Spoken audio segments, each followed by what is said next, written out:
یک مرکز جدید برای دفاع حقوق ژورنالیستان در دادگاه‌های تاجیکستان تأسیس می‌یابد. سازمان مرکزی مستقل عاید به حفظ حقوق انسان با بنیاد مدد منبعث برای هر روزنامه‌نگاری که حقوقش وابسته به فعالیت کسبیش پامال شده است، خدمت‌های رایگان حقوقی می‌رساند.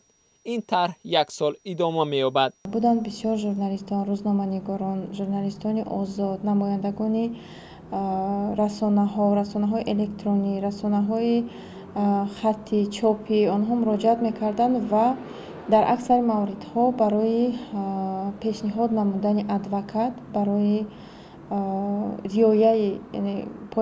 رعایت حقوق پایمال گردیده حقوق ما دست کوتاهی داشتیم.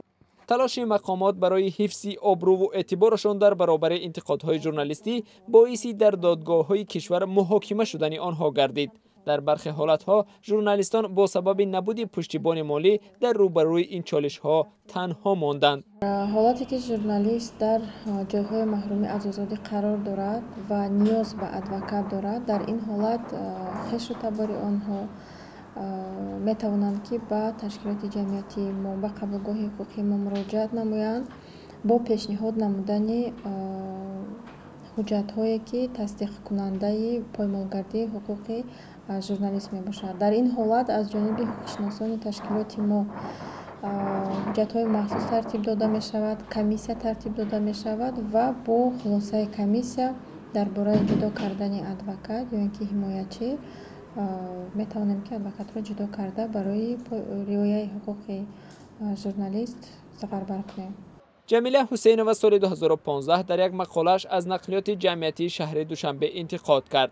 ماه مارس آن سال یک منصبدار دوشنبه نقلیات خدمات رسان علیه نشریه و او به دادگاه ناحیه سینای شهر دوشنبه شکایت برده 101,500 سامان جبران ضرر مادی و معنوی طلب کرد.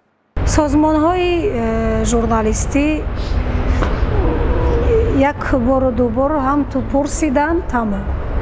نه جمیله توانی گرفتن ادوکات را داشت، نه هفته‌نامه آماده بود برای کمک‌های حقوقی مبلغی در کار را جدا نماید.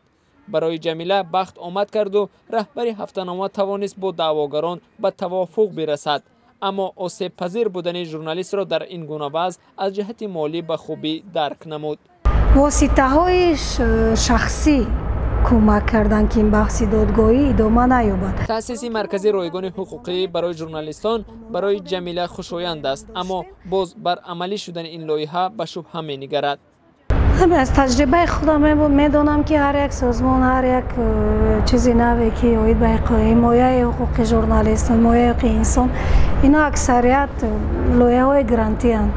تا مبلغ دارند فعالیت میکنند، شاید یک دو نفر دستگیری هم کنند، شاید در بحث‌های دادگاهی که در آینده پیش میآیند یگان سهم خود را گذارند با همون پیشنهاد حقوق شناسی رایگان، ولی از این بیشتر فکر نمیکنم که از این بیشتر موفق شود.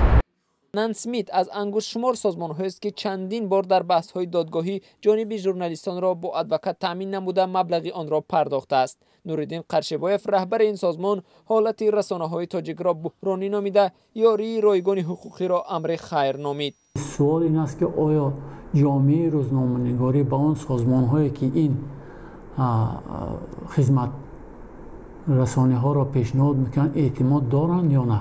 بیشتری روزنامه‌نگاران از افشا کردن مشکل خودشان خودداری میکنند به خاطر آنکه معتقد نیستند که مراجعت آنها به هدف میرسد و مشکل آنها حل خود را مییابد. بر طبق تحقیقات سازمان‌های ژورنالیستی در سال‌های اخیر به دلیل افزایش موارد خودسانسوری، احتیاطکاری و مطرح نکردن مسائل داغ جامعه در نشریه‌های مستقل، تعداد قضیه‌های دادگاهی در قبال نشریه‌ها و خبرنگاران به طور قابل ملاحظه کاهش یافته است.